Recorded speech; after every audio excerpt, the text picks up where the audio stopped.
샬롬. 오늘도 주님의 은혜와 평강이 여러분과 함께 하기를 축원합니다. 오늘도 주님과 동행하고 말씀을 깊이 묵상하고 말씀대로 살아가는 귀한 하루가 되시기를 주의 이름으로 간절히 축원합니다. 오늘 아침 하나님께서 우리에게 허락해 주신 말씀은 사사기 12장 1절에서 15절 말씀입니다. 에브라임 지파 사람이 싸울 준비를 하고 요단강을 건너 사본으로 와서 입다에게 말하였다. 너는 왜 암몬 자손을 치러 건너갈 때 우리를 불러 같이 가지 않았느냐? 우리가 너와 내 집을 같이 불태워 버리겠다. 그러자 입다가 그들에게 말하였다. 나와 나의 백성이 암몬 자손과 힘겹게 싸울 때 내가 너희를 불렀으나 너희는 나를 그들의 손에서 구하여 주려고 하지 않았다. 너희가 구하려 오지 않는 것을 보고 내가 목숨을 걸고 암몬 자손에게 쳐들어가니 주님께서는 그들을 나의 손에 넘겨주셨다. 그런데 어찌하여 오늘 너희가 이렇게 올라와서 나를 대항하여 싸우려고 하느냐? 입다는 길르앗 사람들을 모두 불러 모아 에브라임 지파 사람들과 싸워 무찔렀다. 에브라임 사람들은 평소에 늘 길르앗 사람들을 보고 너희 길르앗 사람은 본래 에브라임에서 도망친 자들이요 에브라임과 므낫세에 속한 자들이다 하고 말하였다. 길르앗 사람들은 에브라임 사람을 앞질러서 요단강 나루를 차지하였다. 도망치는 에브라임 사람이 강을 건너가게 해달라고 하면 길르앗 사람들은 그에게 에브라임 사람이냐 물었다. 그가 에브라임 사람이 아니라고 하면 그에게 쉬볼렛이라는 말을 발음하게 하였다. 그러나 그가 그 말을 제대로 발음하지 못하고 시볼렛이라고 발음하면 길르앗 사람들이 그를 붙들어 요단강 나루터에서 죽였다. 이렇게 하여 그때에 죽은 에브라임 사람의 수는 4만 2천이나 되었다. 길르앗 사람 입다는 6해 동안 이스라엘의 사사로 있었다. 입다는 죽어서 길르앗에 있는 한 성읍에 묻혔다. 아멘. 오늘 본문은 입다가 하나님의 은혜로 암몬과의 싸움에서 승리를 거둡니다. 하지만 기쁨과 환호가 끝나기도 전에 엄청난 사건이 그에게 몰려오게 됩니다. 그 중에 하나가 지난 시간에 살펴본 대로 입다가 전쟁에 나가기 전에 서원 기도를 드리게 되지요. 만약에 내가 이 전쟁에서 승리하게 하시면 내가 집으로 돌아올 때에 맨 먼저 나오는 것을 하나님께 번제물로 드리겠다고 서원 기도를 드립니다. 막상 전쟁에 승리하고 돌아올 때 그 집에서 맨 먼저 나오는 것은 소고를 치며 춤을 췄던 자기 자신의 무남동녀 외동딸이었습니다. 고통스럽고 아픈 일이었지만 그의 소원대로 그 딸을 하나님께 바치게 됩니다.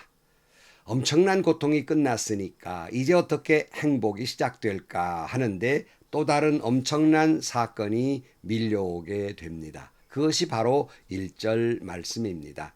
에브라임 지파 사람이 싸울 준비를 하고 요단강을 건너 사본으로 와서 입다에게 말하였다. 너는 왜 암몬 자손을 치러 건너갈 때 우리를 불러 같이 가지 않았느냐? 우리가 너와 내 집을 같이 불태워 버리겠다. 에브라임 지파 사람들이 모여서 입다에게 불평을 하게 됩니다. 왜 너희들은 전쟁에 나갈 때 에브라임을 불러 같이 나가지 않느냐 하는 불평을 한 것인데 언제 본 듯한 내용이지 않습니까? 사실 에브라임 지파 사람들의 이 불평은 이번만이 아니었습니다. 이미 우리가 사사기 8장을 살펴볼 때 기드온이 미드얀과의 전쟁에 승리했을 때 그들을 부르지 아니했다고 불평한 바가 있었습니다. 물론 기드온의 지혜로운 말로 평화롭게 이 문제가 잘 해결되었습니다마는 이제 또 입다에게 이렇게 불평을 하게 된 것입니다. 문제는 그들을 부르지 않았던 것이 아니라 불렀는데도 오지 않았고 설마 입다가 이 전쟁에 이길 수 있으랴 하는 생각과 관심도 없었습니다. 이번에 입다의 태도는 전혀 기드온과는 달랐습니다. 문제를 대놓고 따지게 됩니다. 그것이 2절 이하의 말씀입니다. 그러자 입다가 그들에게 말하였다. 나와 나의 백성이 암몬 자손과 힘겹게 싸울 때 내가 너희를 불렀으나 너희는 나를 그들의 손에서 구하여 주려고 하지 않았다. 너희가 구하러 오지 않은 것을 보고 내가 목숨을 걸고 암몬 자손에게 쳐들어가니 주님께서는 그들을 나의 손에 넘겨주셨다. 그런데 어찌하여 오늘 너희가 이렇게 올라와서 나를 대항하여 싸우려고 하느냐 그랬어요. 정작 부를 때는 오지 않더니 그리고 모른 척 하더니 막상 전쟁에서 목숨을 걸고 싸우고 승리하니까 이제 와서 이제 나에게 시비를 걸고 있느냐 하고 단단히 화를 내는 거예요. 그렇지 않아도 자기 외동딸을 바쳐야만 했는데 이제 또 이 고통과 울분이 가시기도 전에 에브라임이 이런 말을 하니 당연히 화가 나고 아마 대단히 고통스러웠겠습니다. 사실 에브라임은 정말 이기주의자이고 기회주의자이며 자기중심적인 사람들이었어요. 여러분, 여기서 에브라임이 누군가를 보면 그는 요셉의 아들입니다.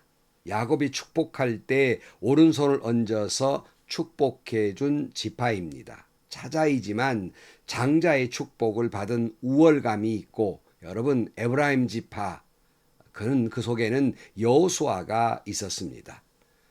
그런 자부심도 있고 대단히 큰 땅과 대단히 큰 지파였기 때문에 늘 가나안의 중심지에 있었습니다. 그러니 언제나 그들은 자기들이 최고이어야 하고 자기들이 우두머리여야 하고 자기들이만 항상 앞장서 있어야 한다는 우월감이 있었습니다. 그런데 이사갈 지파의 어디 장녀의 몸에서 난 입다가 암몬과의 전쟁에서 이기고 이스라엘의 지도자가 된다는 것은 상상할 수도 없고 못마땅한 일이었습니다.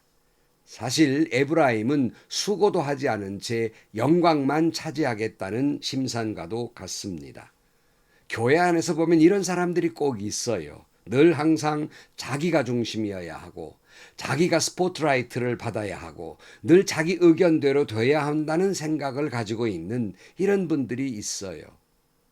때로는 얼굴이 나타나는 곳에는 늘 앞장서려고 하지만 아무도 알아주지 아니하고 힘겨운 일에는 쏙 빠져서 그림자도 안 비치는 경우를 볼 수 있어요. 여러분, 이 말씀을 듣는 성도 여러분, 목사님들이 안 보는 것 같지만 다 보고 알고 있습니다.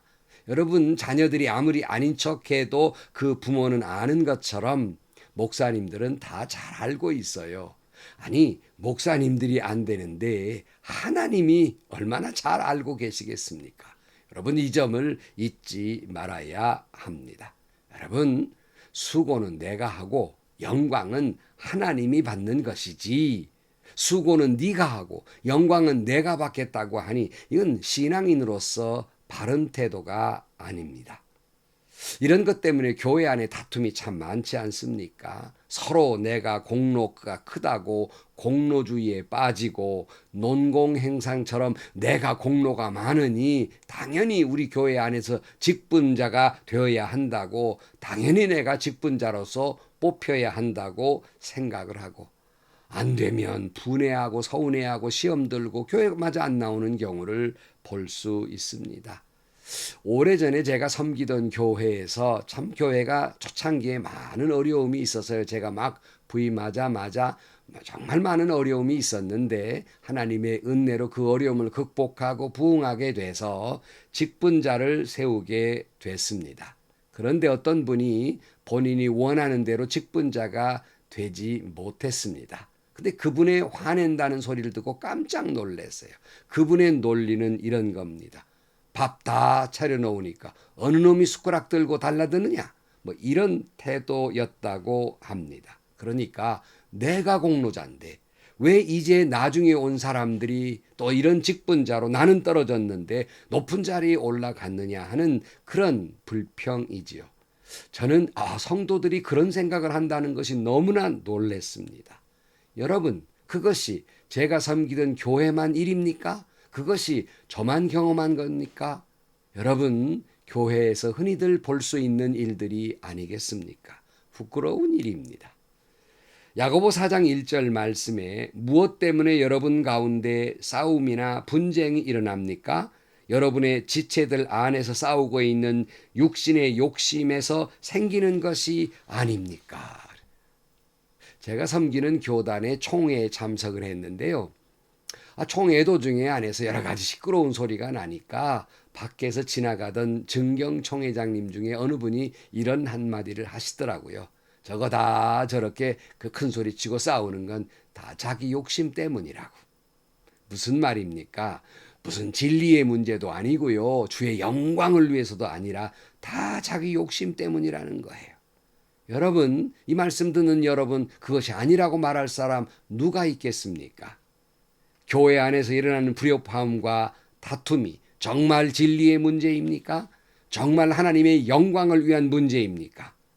그거 다 가져다 붙이는 것뿐이고 정작 내면을 들여다보면 다 욕심 때문이고 다 자기 과시이고 다 자기 자존심 문제가 아니겠습니까?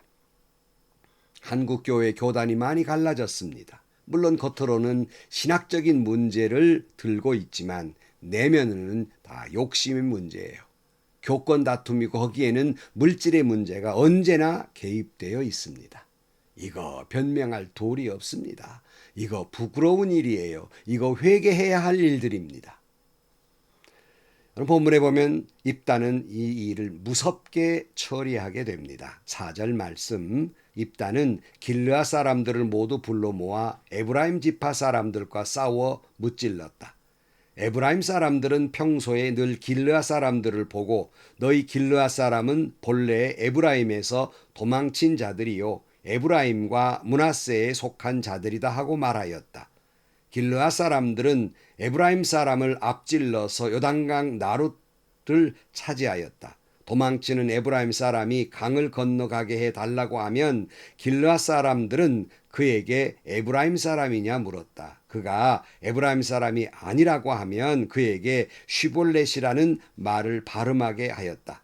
그러나 그가 그 말을 제대로 발음하지 못하고 시볼렛이라고 발음하면 길르앗 사람들이 그를 붙들어 요단강 나루터에서 죽였다. 이렇게 하여 그때에 죽은 에브라임 사람의 수는 4만 2천 명이나 되었다. 정말 끔찍한 일이에요.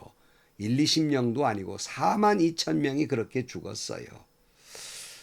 여러분, 왜 이렇게 믿는 사람들이 교회에서 의견 차이로 다투면 죽을 때까지 다투는 겁니까? 왜 화해하지 못하는 겁니까? 다 갈등에서 혹 그 의견에서 내 의견을 받아들이지 않으면 진다고 생각했고 그 진다는 것이 의견 차이라고 생각하는 것이 아니라 사단에게 졌다고 생각하니까 목숨을 걸고 죽을 때까지 화해하지 않는 것입니다. 여러분, 오늘 본문에 누가 봐도 에브라임이 잘못한 건 맞지요. 3절 말씀에 너희가 구하러 오지 않은 것을 보고 내가 목숨을 걸고 암몬 자손에게 쳐들어가니 주님께서는 그들을 나의 손에 넘겨주셨다. 그런데 어찌하여 오늘 너희가 이렇게 올라와서 나를 대항하여 싸우려 하느냐. 입다의 말 가운데 무슨 말이에요? 승리는 하나님이 허락하신 것이어서 하나님이 은혜로 우리가 승리한 것인데 너는 지금 하나님과 대항한다는 말이냐 하는 거예요. 잘못한 거지요. 그렇다 하더라도 입다가 에브라임 사람 4만 2천 명을 죽인 것은 너무 끔찍했어요. 기드온처럼 평화적인 방법을 생각해내서 외교적으로 설득하든지 위로하든지 해야 했을 일입니다. 지난 시간에 말씀드린 대로 우리는 할 수 있는 대로 화평케 하는 자가 되어야 하는 거예요. 로마 12장 14절 말씀, 여러분을 박해하는 사람들을 축복하십시오. 축복을 하고 저주하지 마십시오.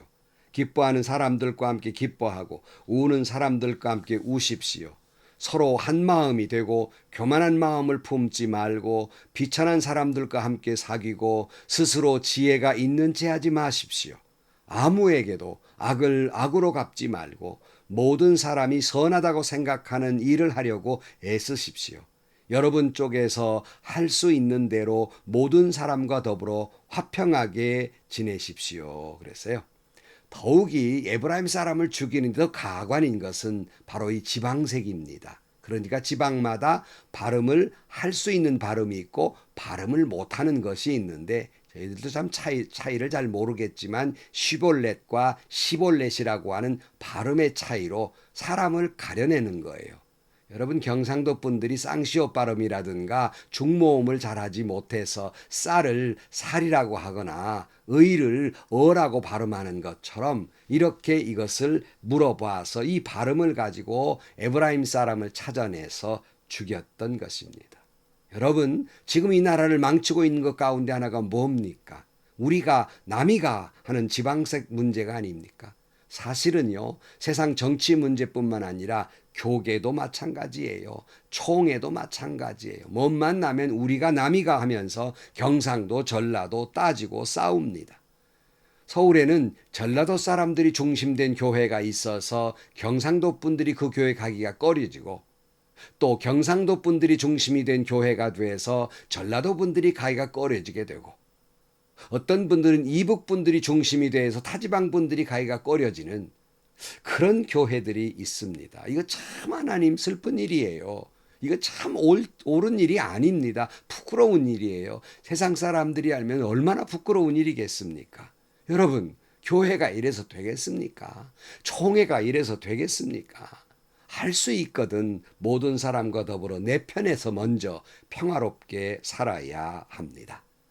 여러분 끝으로 결국 입다가 죽어서 장사를 지냈는데 이것도 참 가관이에요. 7절 말씀에 보면 길르앗 사람 입다는 6해 동안 이스라엘의 사사로 있었다. 입다가 죽어서 길르앗에 있는 한 성읍에 묻혔다. 그러니까 입다가 사사로 있었던 것은 6년간이었어요. 사사들 중에서 보면 좀 짧지요.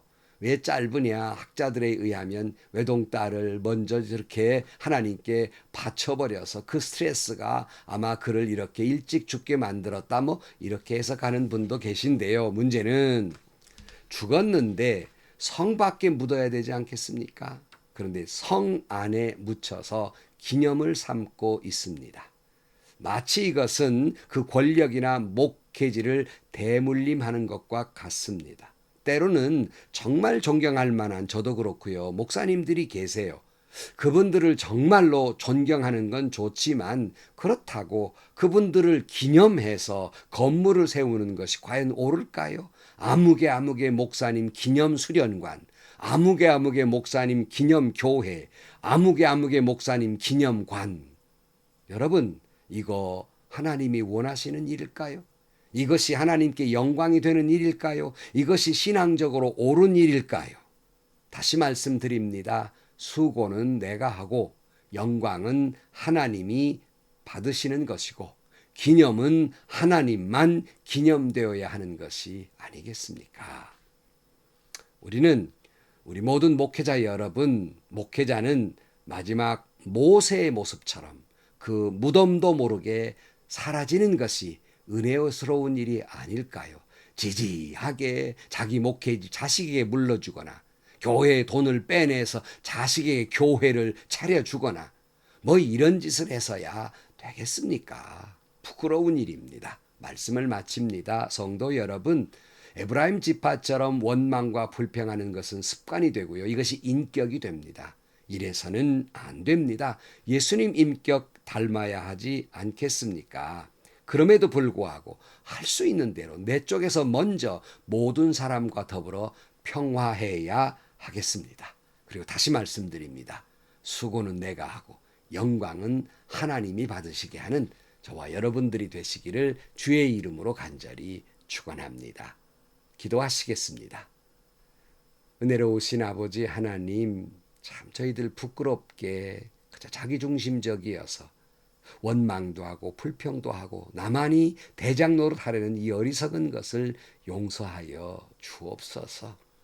할 수 있는 대로 모든 영광 주님이 받으시고 수고는 내가 하는 그런 겸손한 자들이 되게 하여 주옵소서. 그리하여 모든 사람과 더불어 평화하게 하여 주옵소서. 예수님의 이름으로 기도하옵나이다. 아멘.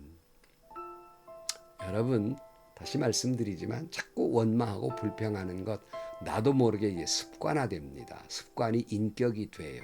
그것이 인격이 되면 불행한 삶, 매일매일이 정말 힘겹고 살기 싫은 세상이 되는 거예요. 불평하지 맙시다. 원망하지 맙시다. 오히려 감사하고요. 내가 수고한 것 도리어 감사하고 영광 하나님이 받으시는 것 도리어 감사하면서 모든 사람과 더불어 평화하게 살아가는 여러분들이 되시기를 축원합니다. 오늘도 행복하시고요. 좋은 일이 가득한 하루가 되시기를 주의 이름으로 간절히 축원합니다.